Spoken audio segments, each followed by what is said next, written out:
The internet is still incredibly new. Because of that, the alt-right radicalization happening on the internet is also very new and evolving very rapidly. There have always been bigots and Nazis and all kinds of alt-right people on the internet going back as early as the late 90s. But this problem of high amounts of radicalization happening online has rapidly changed and grown much worse over the last 7-8 years. When you think of radicalization on the internet, you probably at this point do think of incels, the alt-right, etc. But for a very long time, online radicalization was thought of as a almost completely Islamic terrorist issue. After 9/11, that was the thought. As a child of the war on terror, I can't count the amount of times I heard the phrase lone wolf homegrown terrorist. There was a lot of online radicalization coming from ISIS propaganda, and for years that was the focus. That began to shift in the early 2010s. The first major win for the alt-right and their radicalization attempts was an event called GamerGate. GamerGate was an online harassment campaign toward women in the games industry / just general online video game community. It professed to be about ethics in video games journalism, which was really just a cover to hide the fact that it was a alt-right organized hate mob against some very specific women, such as Anita Sarkeesian and Zoe Quinn. This all happened during the year 2013. It was organized over online forums and Reddit threads and a lot of 4chan. They took tactics from organizations like Anonymous, who would very effectively organize anonymous users. There had never been an organized hate mob in the way that GamerGate was. This was the first big organized push, and it was against a lot of women, and it was particularly bad against women of color. A lot of groups and communities that are still actively alt-right propagandists today formed during GamerGate. Some of the people who for the next 5 years, honestly, would be high-profile figures in the online movement were created during this period of organized harassment and young men taking out their frustration on women who had done nothing to them. This was also during the height of the anti-feminist, anti-SJW, reasonable, logical atheists own the feminist liberals era of YouTube. So hate against feminists and also just women in general was very high for the online gaming community. This didn't get a lot of mainstream coverage, mostly because it stayed relatively online. Most everyone involved in the harassment was anonymous, which was part of the fun of it, and it only really made people who were already very active online aware of the issue of the alt-right building a platform online. That same year was Elliot Rodgers' attack and manifesto in spring of 2014. That attack did get a lot of media coverage and was the first time a lot of people heard about incels, heard about these online communities that were formed around bigotry and hatred for women in particular. Within the incel community, a lot of people saw his attack and the coverage around it as a huge win. Whenever there is coverage of something like this, while it does shock and disturb a lot of people, it also brings new people in. And the combination of women dying and it bringing new people in was seen as a win in a lot of these online forums. Relatively soon after that, the 2016 Republican primary started.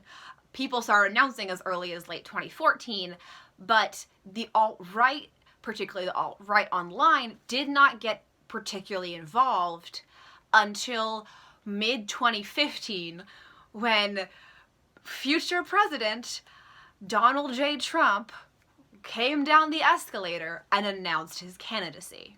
The alt-right online helped to boost Donald Trump's presidential campaign in a way that I don't think anybody understood until it was too late. News media didn't start covering the alt-right support he was getting, particularly from trolls online, until it was too late, until he was the front runner of the Republican primary.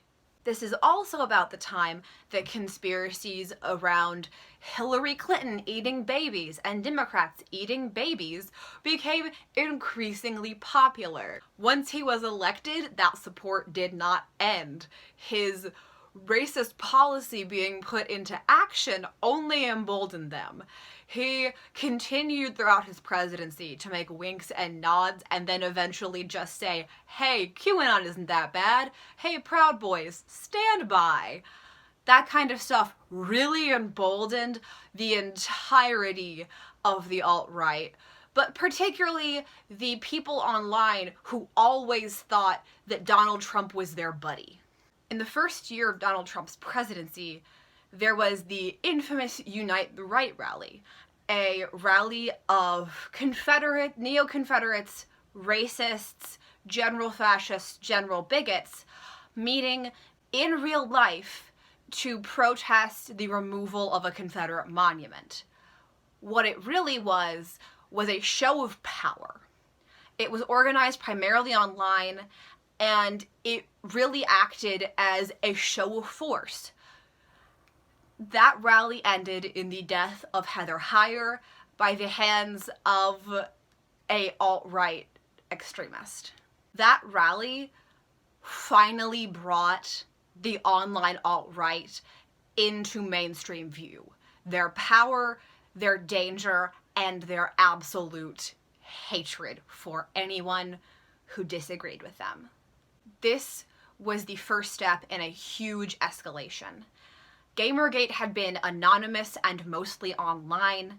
Elliot Rodgers' attack represented one man and a relatively anonymous community of incels. In Charleston, a lot of people showed their faces. They were not wearing Klan masks. They were chanting. They were being interviewed by the news. They were not afraid to be known. And that was a huge change from past steps. About 2 months later, after the Unite the Right rally, a user on the website 4chan started posting as QAnon, a supposed high-level government insider ready to spill the secrets of the deep state that was holding the Donald Trump presidency back. The user would eventually be banned from 4chan and forced to move to 8chan. The conspiracy did not stay to either of those websites. It moved to Facebook, Instagram, Twitter, Reddit, all over the internet. It would build steam throughout the 2018 primaries, the entirety of 2019, and the 2020 election. This would come to a very unfortunate head January 6th of 2021, when Congress was supposed to count the electoral votes. It was a procedural issue. There was nothing anybody in that room could do to change the results of the election. But QAnon supporters did not understand that. I say did not understand that. What I really mean is refused to accept it. Much of QAnon is blatantly ignoring facts, saying the US is now a corporation and therefore hasn't been legitimate for over 100 years, making up completely new histories, and generally ignoring any facts in favor of a national treasure style conspiracy where people are hiding the true origins of our nation and hiding bills and all kinds of stuff.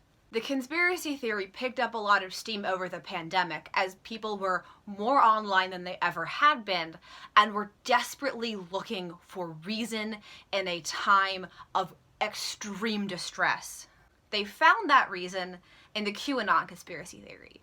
It had perfect blame, it had easy answers, and you didn't need to question anything because it was all a part of the plan. There was community, there were reasons, it was perfect for desperate people looking for an explanation for a terrible, terrible time.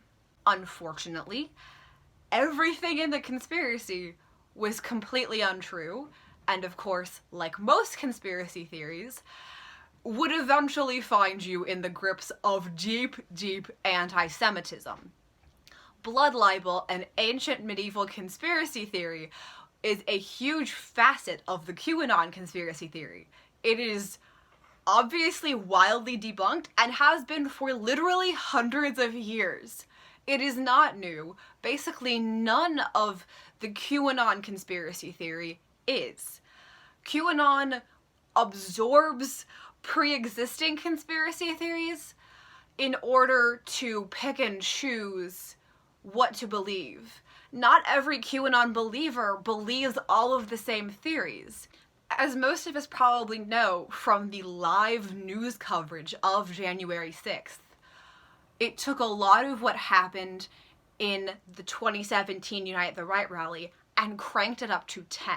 People were not just unafraid to show their faces, they were personally live streaming their attack on Capitol Hill. It was a very large shift, even from previous in-person attacks.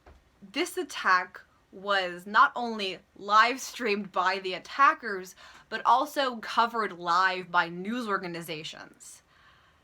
Yet somehow, in the week following the attack, Congresspeople, people who were at the riot, insisted that it was Black Lives Matter who was attacking the Capitol. There was video evidence, and even then, you could not convince these people that it happened. That is the tight grip that QAnon holds on its believers. They are willing to disbelieve even what they see with their own eyes.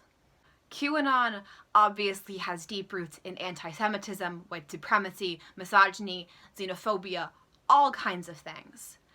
It feeds a lot of people directly into alt-right organizations, like the actual neo-Nazi organizations that were present at the Capitol attack. This is by no means a uniquely American problem.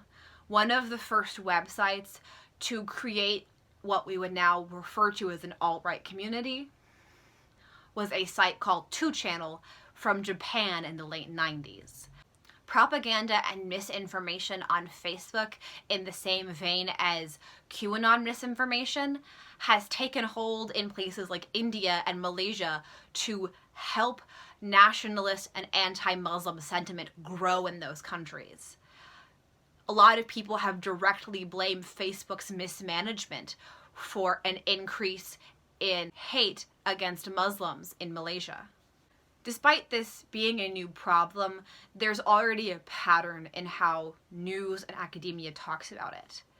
An attack will happen, people who hear about it are shocked, disgusted, there are think pieces, there is some news coverage, and then there's a period where we all remember it, and then everyone forgets, and then they'll be shocked all over again when the next attack happens, because there is always another attack.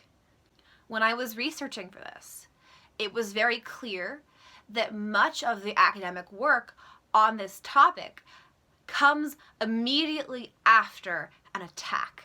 The majority of the writing on alt-right radicalization online comes from after the Unite the Right rally. That is unacceptable. It is very clear from the 7+ years that this has been boiling up under the surface, that after the fact writing and research will not cut it. Doing research immediately after an attack and then nothing for a year and waiting for the next one is not an appropriate way to try to stop the alt-right. They have continued to gain power and members. There are QAnon believers in Congress. This is not an issue that is going to go away until we find a real long-term solution. The cycle of disgust and then forgetting that comes after alt-right attacks cannot continue. We are starting to enter a period where the January 6th attack is starting to feel like a more distant memory. We cannot let that happen. We cannot be complacent until the next attack happens. We need to act. We need to be proactive in studying, watching, and defending against the alt-right. Whether it is our underfunded education system not preparing Americans for the onslaught of online misinformation, or entrusting our culture and our trends to profit and watch time focused, emotionless algorithms, we need to make changes in our society and online that will help to curb the power and reach of people trying to radicalize others to the alt-right. If you made it all the way through all almost 40 minutes of these videos, I thank you so much. If someone you love is on the pathway to radicalization, please know that it is not too late to help them. The earlier you intervene, the better, but it is never too late to try to reach out to someone. Often, so much of the hate stems from self-hatred and isolation. Reaching out to a loved one you think is on the path to radicalization is the best possible thing you can do to help them.